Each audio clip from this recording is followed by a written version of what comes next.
အားလုံးပဲမင်္ဂလာပါကျွန်တော်ကတော့ဂျော်ကောင်ဝမ်ဆိုပဲဖြစ်ပါတယ်ကျွန်တော်ဒီနေ့မှာတော့ Magic Crash ဆိုတဲ့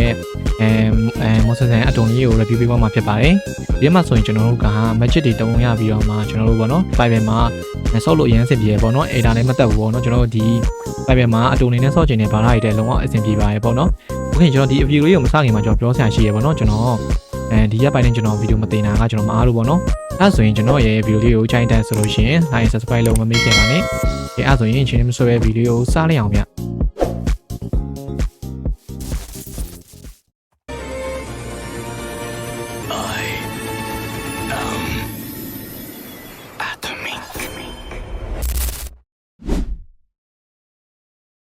อเคအဲ့ဒါဆိုကျွန်တော် wallet ဆက်ရောက်ပြီเนาะကျွန်တော် wallet ဆက်ရောက်တာနဲ့ကျွန်တော်ဒီမှာเนาะကျွန်တော် animation လေးနဲ့ဒီမှာเนาะ line shot တာအစားကျွန်တော် animation လေးနဲ့ဖြစ်နေမှာပဲဖြစ်ပါတယ်ဒီမှာเนาะโอเคပြကျွန်တော်ဒီမှာစစပွန်လိုက်ကျွန်တော်ဒီ user ပါလာမှာပေါ့เนาะဒီမှာ stats ပြရဟာပေါ့เนาะဒီနောက်ဆုံးမှာသွားပြီးကျွန်တော်နှိပ်လိုက်ပါเนาะဒီမှာတော့ magic slot ရှိမယ်ကျွန်တော်ဒီမှာ magic slot တွေမှာကျွန်တော်တို့ရွေးလို့ရမယ်ပေါ့เนาะအဲ့ဒါဆိုကျွန်တော်က plain ball ဒီမျိုးမျိုးသုံးလို့ရမယ်ကျွန်တော်ဟာတွေတော့မပွင့်ဘူးကျွန်တော် water လို့စားလို့ stone လို့အဲ့လိုမျိုးစုံပဲ win ဆိုပြီးရှိပါတယ်အဲ့မျိုးဟာတွေအများကြီးရှိရပါတော့โอเคပြကျွန်တော်တို့ဒီထဲမှာပါလဲ store ဒီမှာပေါ့နော်ကျွန်တော်တို့ဒီတွေးရမြင်လို့ရမယ် strength နေမြင်လို့ရမယ်ဟို defense နေလို့ speed လို့ energy လို့မြင်လို့ရမယ်ပေါ့နော်ဒီမှာဆိုကျွန်တော် nature လိုက် water ဆို water fire ဆို fire ဖက်ကျွန်တော်ပြောင်းအောင်မှာဖြစ်ပါတယ်အဲဒါဆို ESP ပေါ့နော် ESP အောက်ကဥစားပေါ့နော်ကျွန်တော်ဖွင့်တဲ့ point ဥစားပေါ့နော်ဒီပြကျွန်တော်ဒီမှာကဘာလဲရှိရဒီမှာကျွန်တော် speed တွေပါတယ် chance တွေကျွန်တော်ကဒါကော့ကိုအတိုး shot လုပ်လို့ရမယ်ပေါ့နော်ကျွန်တော်မြင်ထားမယ်ဆိုရင်ဒီပြကျွန်တော်ဒီနားမှာကတော့ဘာမှမရှိတော့ဘူးပေါ့နော်ဒါတိုက်တယ်ကျွန်တော်တို့ဒီမှာတိုက်တယ်တွေရောက်လာရင်ကျွန်တော်ပြောင်းရရပေါ့နော်โอเคအဲဆိုရင်ဒီမှာတောက်ဆိုပြီးတော့ကျွန်တော်မသိရတာရှိရင်အကုန်သွားမေးလို့ရပါတယ်ဒီမှာโอเคကျွန်တော် stack အကြောင်းသားမလေးဘူးဆိုနေရမယ်ဆိုရင် stack ကဘာဖြစ်တဲ့ HP အတွက်ပါညာဆိုပြီးတော့မှ attack power point ဆိုပြီးတော့ defense power point ဆိုပြီးတော့ပြမှာဖြစ်ပါတယ်ဒီအဲဆိုရင်ကျွန်တော်ပထမဆုံးမှာကျွန်တော်တို့ကဘာလုပ်ရမလဲဆိုတော့ဒီ magic craft အတုံကကျွန်တော် spider မှာတော်တော်လေးဆော့လို့ရတဲ့အသုံးဝင်ပေါ့နော်โอเคအဲဆိုကျွန်တော်တို့ပထမဆုံးမှာကျွန်တော်ဒီအိမ်လေးတွေ့မှာပေါ့နော်ကျွန်တော် villager အိမ်လေးပုံစံနဲ့တူတဲ့အိမ်လေးရှိမယ်ပြီးရင်ကျွန်တော်တော်အစမ်းလေးတွေရှိမယ်ဗျဒီလိုမျိုးဥပမာကြောပြမယ်ပေါ့နော်ဒီမှာဒါတော့ပုံမှန် web ပေါ့နော်မာဂျီဒီလိုမျိုးယုံနေပါရှိမယ်ပေါ့နော်မော်ဆွာတုံးတက်တဲ့ယုံနေရှိမယ်ဒီယုံကကျွန်တော်တက်ချိုင်တော့တီးတက်တယ်ဗျတော်တော်ချင်မာဂျီပဲကျွန်တော်မော်ဆွာနဲ့တုံးနေဟင်တော့ win ဒီကောင်လေးကိုတက်ပြီးတော့ကျွန်တော်တို့ပြန်ပြီးတော့မှလည်းစင့်ခေါ်လို့ရပါပေါ့နော်ဒါပေမဲ့ကျွန်တော်မနိုင်သေးဘူးပေါ့နော်ခု level မှာဆိုရင်ဒီမှာကျွန်တော်တော်လေးလိုက်ရိုက်နေပေါ့နော်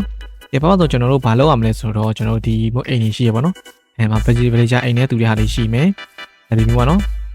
ဒီထဲမှာဝင်လိုက်မယ်ဆိုရင်ကျွန်တော်ဘာလဲဆိုတော့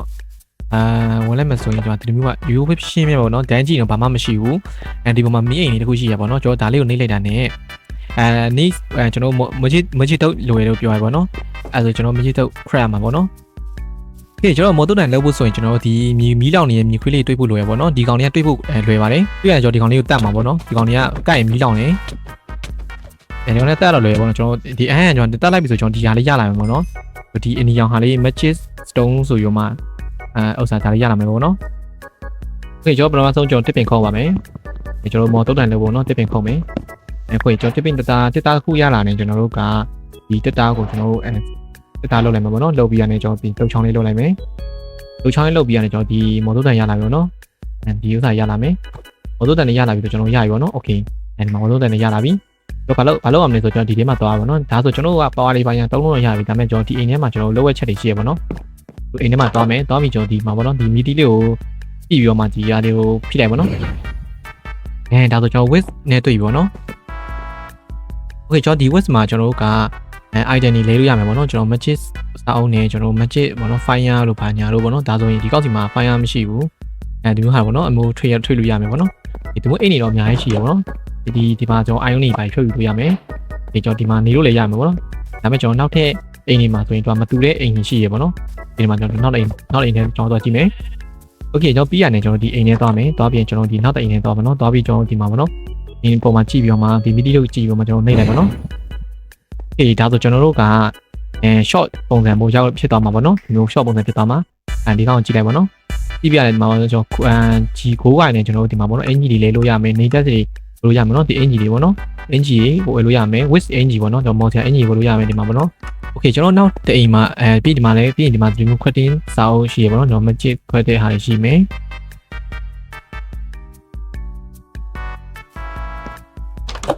ပြီးကျွန်တော်နောက်တအိမ်နဲ့ရောက်လာပြီးရတယ်ကျွန်တော်ဒီမှာပေါ့နော်ကြည့်ပြီးတော့မှကျွန်တော်တုံးလိုက်မယ်ဆိုရင်ဒီမျိုးပေါ့နော်ဒီမှာလည်း short တစ်ခုပဲဒီမှာလည်း short ရှိမယ်ပေါ့နော်ဒီ short မှာကျွန်တော်မတူပေါ့နော်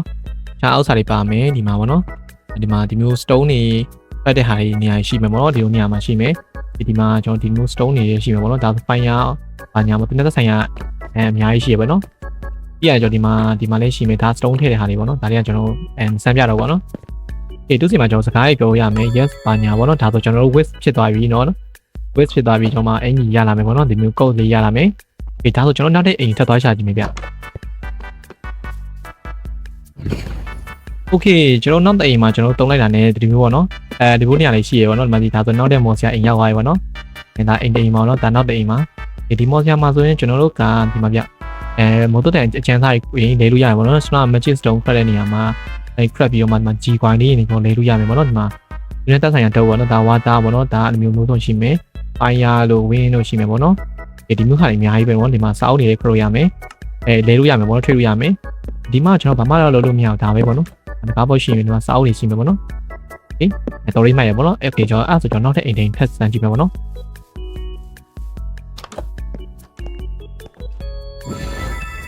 ်โอเคကျွန်တော်နောက်တဲ့အိမ်တုံးလိုက်တာ ਨੇ ကျွန်တော်ဒီမျိုးပေါ့နော်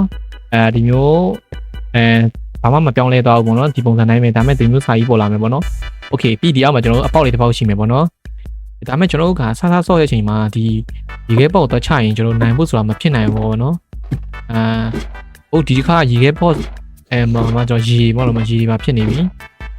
ရေဒီမှာရှိရပဲထဲမှာဗျโอเคကျွန်တော်ဒီမှာရောက်လာမယ်ပေါ့နော်โอเคကျွန်တော်ရောက်လာတယ်မှာရေခဲပေါက်ကျွန်တော်လမ်းပစ်တယ်ပေါ့နော်ကျွန်တော်မှာသူအကောင့်လေးမှာစင့်ခွန်လာဗျ no တော့ creeper ကွဲသွားတယ်โอเคကျွန်တော်ဒီမှာကျွန်တော်ရဲ့ fire magic ထည့်မယ်ပေါ့နော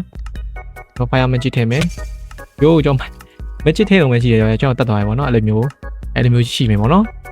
်အဲ့ဒါဆိုကျွန်တော်တို့ကအဲ့ဒီဘောတွေတက်ပြီးတော့မှကျွန်တော်တို့ကမို့နော်စွားနေပါအများကြီးရလာမယ်ပေါ့နော်ပိုပြီးကျန်လာမယ်โอเคကျွန်တော်ပထမဆုံးကျွန်တော်မှာ fire တုံးနေကျွန်တော်ပေါ့နော်fire တုံးနေကျွန်တော်ဆန်းပြမယ်မီးစွားနေပေါ့နော်ဒါကရိုး fire ပေါ့နော်ကျွန်တော်ဒီ fire တုံးလိုက်တာလည်းကျွန်တော်ဒီမှာပေါ့နော်အဲ့လိုမီးရှို့တာပေါ့နော်သူကဒီမျိုးပြတဲ့နောက်တော့မီးရှို့တာဒီအကောင်လေးကိုကျွန်တော်ခွေးကိုပြစ်မယ်ဆိုရင်ခွေးကိုချိန်မျိုးဒီမျိုးပေါ့နော်ဘလဲပါတယ်ဒီမျိုးပေါ့နော်ကျွန်တော်ပြစ်လိုက်ရင်မီးရှို့ရတာပေါ့နော်ပြရင်ကျွန်တော်တို့ကဒီမှာနော် fire ပုံနဲ့ပြစ်လိုက်တာဒီမှာဒီမျိုး fire ပုံနဲ့ပြစ်မယ်ဒီမှာကျွန်တော် fire ပုံနဲ့ share ပြလို့ရပါတော့ပြရင်ကျွန်တော်က fire ဆိုရဲနောက် scale 3ရကျွန်တော်ဒီမှာပေါ့နော်မီးနဲ့မှုတ်လိုက်တာပေါ့နော်ဒီမျိုးဒီမျိုးကျွန်တော်တုံးလိုက်တာကျွန်တော်မီးနဲ့မှုတ်တာဒီမျိုးမီးနဲ့မှုတ်တာပေါ့နော်တော်တော်လေးမိုက်တယ်တစ်ခေါက်တစ်ချက်ပေါ့နော်ဒီမှာဒီမီးလောင်သွားတဲ့ဟာတွေကျွန်တော်ဝတ်ဆိုဝတ်ကင်ဖြစ်သွားပြီပေါ့နော်ဒီမှာမီးကိုကျွန်တော်ပြစ်မယ်မီးလောင်သွားပြီပေါ့နော်ပြည့်နေကျွန်တော်နောက်တစ်ခုပေါ့နော်ယူဆာကျွန်တော်ကတုံးလိုက်တာနေလုံးဝဗျချက်တယ်အကုန်ရှော့ရဗျလုံးဝပဲတော်တော်ကြီးချမ်းနေပြီနော်ဒီ scale 3ကတစ်ခါတုံးနေကျွန်တော် energy MP ရန်ကုန်နေပေါ့နော်ပြည့်ရကျွန်တော်ကနောက်ထပ် spare ကတော့ကျွန်တော်တို့ okay ပြည့်ရကျွန်တော်နောက်ထပ် spare ကကျွန်တော်စတုံးပေါ့နော်stone ကကျွန်တော် stone wall ဒီမျိုးတုံးလိုက်တာကျွန်တော် stone wall ဘယ်လိုမျိုးဒီမျိုး stone wall ကြီးထည့်ကိုထုတ်လိုက်လို့ရတယ်ပေါ့နော်ကျွန်တော်နေရင်ကြီးကာလို့ရမယ်ဒီမျိုးပေါ့နော် stone wall ပြီးတုံးလို့ရမယ်ပြီးတော့ဒါရက်ပါကျွန်တော် ross ဒါပါခဲလမ်းပေါက်တာဒါကမြေကြီးတဲ့တောက်ခဲကြီးထွက်တာပေါ့နော်ဒီမျိုးပေါ့နော်ထပ်တုံးပြမယ်မှာချိုးရပေါ့နော်ချက်တယ်တုံးလိုက်လို့ထွက်တော့မယ် okay ရတယ်ကျွန်တော်တို့ကဒီတစ်ခုကဘာကြီးလဲဗျဒါလည်းကျွန်တော်မြေကြီးဆိုတော့သူ့အောက်ကဝယ်ပြရမယ်တဲ့ဒီမျိုးပေါ့နော်မြကြီးတဲ့အချုံတွေအများကြီးထွက်လာပါတော့ဒီမျိုးပေါ့နော်ဒီမျိုးအချုံတွေအများကြီးထွက်လာမယ်ဒီတိုးလေးမိုက်ရပေါ့နော်အကောင်လေးထပ်မယ်ထားပြီးကျွန်တော်နောက်တဲ့ scale ထပ်တုံးကြည့်ပေါ့နော်ဒါချုပ်လိုက်တာချုပ်ပြကျွန်တော်ဒီမှာဒါရောက်ဝေါ်တော့ကျွန်တော်မသုံးတော့ဘူးဒီကအောက်ကြည့်ပြီးတော့မယ်ဒီမှာချုပ်လိုက်ရပါတော့တုံးဒီမှာမြကြီးကအချုံတွေထွက်လာမယ်โอเคဒီခေါက်တုံးမှာကျွန်တော် water style ပေါ့နော် water style water magic ပေါ့နော်ကျွန်တော်ပထမဆုံးကျွန်တော်တုံးမယ့်ဟာကကျွန်တော်တုံးလိုက်တာ ਨੇ ရေလုံးလေးနဲ့ပေါ့နော်တော့ပါပြစ်လိုက်တာဒါကြီးလုံးလေးနဲ့ခွဲလိုက်တာဗျလုံးပြီးတော့ခွဲလိုက်တာပေါ့နော်ဒီလိုပုံစံပေါ့နော်ဒီမှာတုံးမယ်တုံးပြီးဒီလိုခွဲလိုက်တာသူကဘယ်လိုအလုပ်လုပ်ရလဲကျွန်တော်မသိဘူးသူကတုံးထုတ်လိုက်ဗျဒီမှာတုံးထုတ်လိုက်ပါနော်အကောင့်တွေကိုတုံးထုတ်လိုက်တာဒါပေမဲ့တိတ်တော့မသိတာပေါ့နော်နောက်တစ်ခါကျွန်တော်ဝါတာကျွန်တော်ရေနဲ့ပြစ်လိုက်တာဗျဒီလိုပြစ်လိုက်တာအင်ဂျင်နဲ့ပြစ်လိုက်တာပေါ့နော်တော်လေးမိုက်တယ်ပြီးကျွန်တော်နောက်တစ်ခုကမိုက်တယ်ဗျရေနဲ့အများကြီးပြစ်လိုက်တာဒီမျိုးပေါ့နော်ရေတွေအများကြီးနဲ့ပြစ်လိုက်တာပြန်ကျွန်တော်တို့ကနောက်ထပ် scale နောက် scale ကနောက် scale ဘယ်လိုယူဘာလုပ်လိုက်ရကြီးတွေဆုလိုက်တာဗျကြီးဝေးကြီးထွက်လာပြီပေါ့နော်ဒါပြကျွန်တော်တို့ဒီကိုလိုင်းကြီးကိုအန်မျိုးပေါ့နော်ဆွဲလိုက်တာပေါ့နော်ဒီမျိုးအဲ့ချိန်မှာကျွန်တော်တို့ကဒီမျိုးဟာပြစ်လို့ရမယ်ဒီမျိုးပေါ့နော်တော့ EHP မှာရရဲ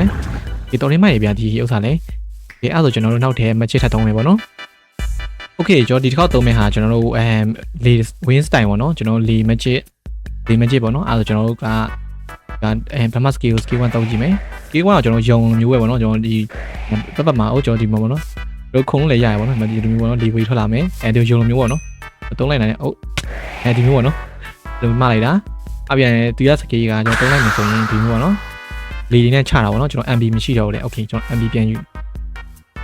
ဒီကျွန်တော်ဒီက HP point နဲ့တုံးရတာပေါ့နော်ဒီ HP point ကနည်းနည်းတော့fan ရမယ်ပေါ့နော်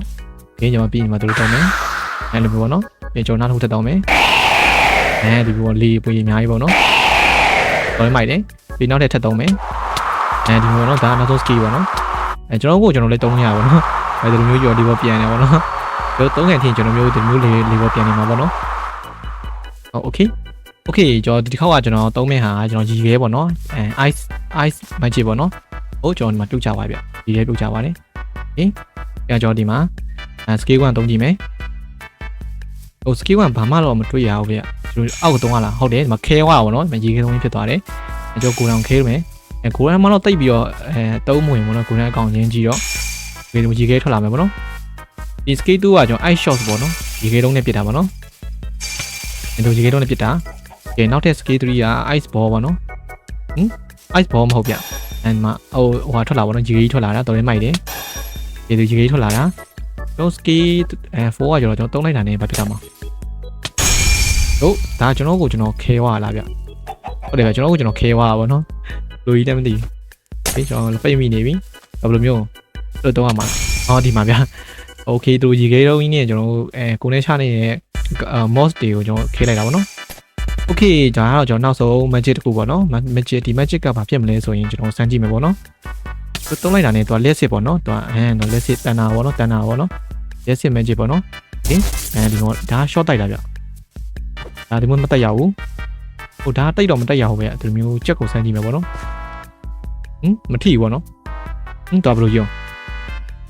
ဒါတိတ်မတက်ရဘူးပေါ့နော်သူရစကီကျွန်တော်မချုပ်ပြချပါပေါ့နော